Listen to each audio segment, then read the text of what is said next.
las buenas nuevas de salud física, mental y espiritual. Y recorriendo Jesús toda Galilea, enseñando en las sinagogas de ellos y predicando el evangelio del reino y sanando las enfermedades y toda dolencia en el pueblo. Y se difundió su fama por toda Siria y le trajeron todos los que tenían dolencias, los afligidos por diversas enfermedades y tormentos, los endemoniados, lunáticos y paralíticos, y los sanó. Y le siguió mucha gente de Galilea, de Decápolis, de Jerusalén, de Judea y de los otros lados del Jordán, dice el libro de Mateo capítulo 4, verso 23 al 25. Un ambiente en tensión. Al estudiar el contexto histórico en que vivió nuestro Señor Jesucristo, vemos que no es muy distinto a lo que nos está tocando o estamos viviendo en estos tiempos. Conocemos el poderío y la crueldad del Imperio Romano. Era muy complejo vivir subyugados bajo una persona que tenía tal poder que se creía un dios. En un momento de la historia, todos los súbditos de Roma fueron obligados a rendir culto a César. El poder corrompe por definición y mucho poder corrompe mucho. En este tiempo, Palestina estaba bajo el dominio romano. Había un ambiente político de tensión y el imperio de alguna manera trabajaba con los pueblos sometidos para que le pagaran tributos y para asegurar el poder. Las conveniencias y el egoísmo humano comenzaron a manifestarse y la corrupción, la gran corrupción que parece hoy en día, era muy visible. El pueblo judío era gobernado por un poder político religioso y entonces los romanos dejaron que los judíos vivir con su religión a cambio del pago de impuestos y de la sujeción al imperio. El gobierno judío era procedido o gobernado por el Sanedrín, los sacerdotes y los ancianos. Poncio Pilato y Herodes eran el poder político en ese entonces. Todos estos recibían a conveniencias mutuas para poder subsistir. También surgían grupos rebeldes como los celotes y habían sediciones permanentes. Entre los judíos, algunos se vendían o traicionaban sus raíces al imperio y trabajaban para Roma, los llamados publicanos. De entre ellos, los cuales el Señor también llamó a Mateo como uno de sus discípulos. Los publicanos eran despreciados por su nación porque cobraban los impuestos muy altos o de una manera deshonesta de sus propios compatriotas. Jesús y el dolor humano. Jesús recorría los pueblos y las aldeas predicando el evangelio del reino de Dios. Y es maravilloso ver cómo los anotan los 4 evangelios. Y recorrió Jesús toda Galilea, enseñando a las sinagogas de ellos y predicando el evangelio del reino y sanando a toda enfermedad y toda dolencia en el pueblo. Dice Mateo capítulo 4, verso 23. Esta era su dedicación, predicar el evangelio del reino teniendo contacto con la miseria humana. Y se difundió su fama a toda Siria y le trajeron, dice, todos los que tenían dolencias, los afligidos por diversas enfermedades y tormentos, dice el verso 24. Con el evangelio Jesús entró en el dolor humano. Él tocaba al hombre sufriente y lo sanaba. Ese era su mensaje. El evangelio del reino entra en lo más profundo de la humanidad para sanar de raíz la enfermedad y el dolor. El evangelio tiene acción directa sobre la vida espiritual porque representa al mismo Señor Jesucristo y Él entra en la esfera de las cosas espirituales, de que alguna manera determinan todo lo visible. Dice, le trajeron los endemoniados, traían a Él los enfermos. Y aquí se abre una dimensión espiritual que no podemos desconocer o pasar por desapercibido. Jesús mismo fue quien más habló del diablo y del infierno. Él no ignoró la esfera espiritual. y los hijos de Dios sabemos o debemos de saber que esto es real. La iglesia tiene el poder de ingresar en el ámbito y lograr que el evangelio llegue a los hombres y no solamente llegue y produzca un cambio en el corazón. Dice que le trajeron los lunáticos. El evangelio del reino también tiene injerencia a los aspectos psíquicos, viniendo a sanar la mente y los pensamientos. Allí llega el Señor para traer luz.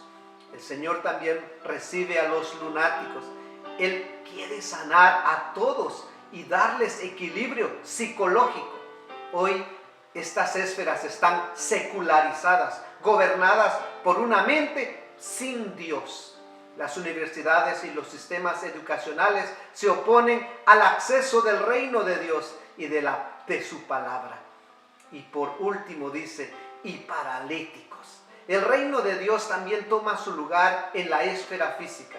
El Señor se ocupa de lo físico, de nuestro cuerpo, porque este cuerpo está diseñado por Dios y fue creado para la gloria de Dios. Ahora, la esfera espiritual. El evangelio del reino de Dios toca la esfera espiritual, la esfera psíquica y la esfera física. Somos más conscientes de lo físico y nos parece que las sanidades físicas son lo más glorioso que el Señor hizo en su vida.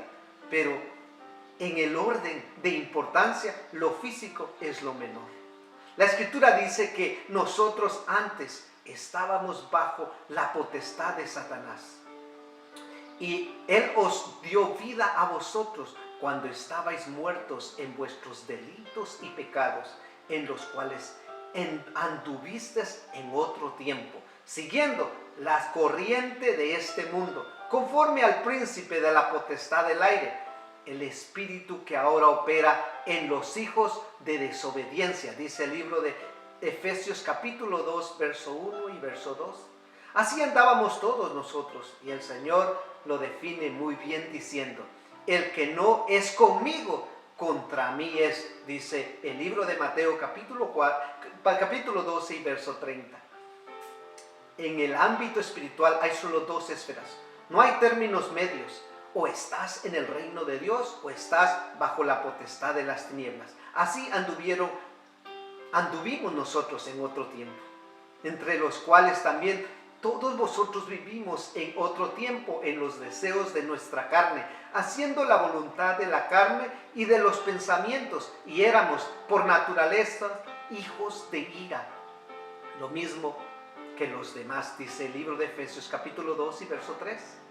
Eso es el mundo sin Dios, ignorante de la realidad espiritual. Pero nosotros hemos llegado a la libertad gloriosa de los hijos de Dios, al reino del amado Hijo. Mediante el Evangelio hemos sido libertados, trasladados y plantados en una nueva realidad espiritual. El Espíritu de Dios vino a morar con nosotros. Él nos selló, nos puso un título de propiedad. Ahora, sanidad de la mente y del cuerpo. Hay una esfera espiritual en la cual entra el Evangelio, que es fundamental para todos nosotros. Y hay asimismo una esfera psicológica en la cual el Evangelio debe de entrar, pero debe de entrar con los mejores conocimientos, argumentos concretos y efectivos. Pues aunque andamos en la carne, no militamos según la carne, porque las armas de nuestra milicia, o sea, de nuestro ejército, no son carnales, sino poderosas en Dios para la destrucción de fortalezas, derribando cualquier argumento falso y toda altivez que se levanta contra el conocimiento de nuestro poderoso y vivo Dios, y llevando cautivo todo pensamiento a la obediencia a Cristo, dice 2 Corintios capítulo 10, verso 3 al verso 5. El Evangelio también responde en esta dimensión. Se necesitan hermanos, hijos capacitados con argumentos reales, que tengan la valentía de entrar en todas las esferas de la sociedad o del mundo, dice la Biblia, y hablar del Señor Jesucristo y de los principios de Dios con firmeza y con denuedo. No hay mejor sanidad para toda mente que la palabra de Dios. Y bendito ese santo evangelio. ¿Cómo contenemos a un lunático, a una persona que tiene desequilibrio interior? El evangelio, la contención en la iglesia. El evangelio y la palabra lo harán. Nosotros estamos acostumbrados, muy acostumbrados a las cosas instantáneas. Y parece que cuando se lee el contexto, dice que el Señor sanó a todos los enfermos y aquellos fueron instantáneos. Pero la palabra allí es terapia, del griego terapia. O sea, hubo un proceso de sanidad día a día, con paciencia, con amor, sanando la mente, ordenando los pensamientos y las emociones desequilibradas. Dios está en acción todos los días y la palabra y su Espíritu Santo están obrando en nuestro interior. El evangelio es vida. Ese es el poder del evangelio. La iglesia es como una sala de hospital donde estamos todos en un proceso de recuperación día a día. Que no se nos olvide cuánta palabra hemos recibido, hemos escuchado y a veces interiormente y nosotros no percibimos claramente su valor, pero el Espíritu Santo sí lo sabe. Y en algún momento esa palabra que entró en nuestros oídos tendrá el fruto en el entendimiento y dará a luz vida y salud. Bendito sea el Señor nuestro. Ahora, ¿cuál es nuestra función? Nuestra función es de ser sacerdotes. La función del sacerdote. El evangelio es completo. ¿Sabes por qué? Porque el Señor Jesucristo, que ascendió a los cielos y que está a la diestra del Padre, a quien se le dio un nombre sobre todo poder, toda autoridad y tiene un atributo muy particular. Ahora bien, el punto principal de lo que venimos diciendo es que tenemos tal sumo sacerdote, el cual se asentó a la diestra del trono de la majestad en los cielos, dice el libro de Hebreos capítulo 8 y verso 1. Este rey y señor no es solo rey, sino sumo sacerdote, bendito sea Cristo de gloria. Todo sacerdote es puesto a favor de los hombres para ser un puente entre el cielo y la tierra. El primer sacerdote que aparece en la escritura es Melquisedec, rey de Salem. Él es rey y sacerdote y bendice a Abraham diciéndole de estas palabras: bendito sea Abraham del Dios Altísimo, creador del cielo y de la tierra, y bendito sea el Dios Altísimo que entregó tus enemigos en tus manos. Y luego le comparte pan y vino. El sacerdote es aquel que hace el puente de unión para reunir todas las cosas en Cristo, así las que están en el cielo como las que están en la tierra, dice Efesios capítulo 1 y verso 10. Jesús es el sumo sacerdote, bendito a eso, el mediador entre Dios y los hombres, de modo que el evangelio del reino de Dios es un evangelio sacerdotal. El sacerdote tiene también una acción terapéutica.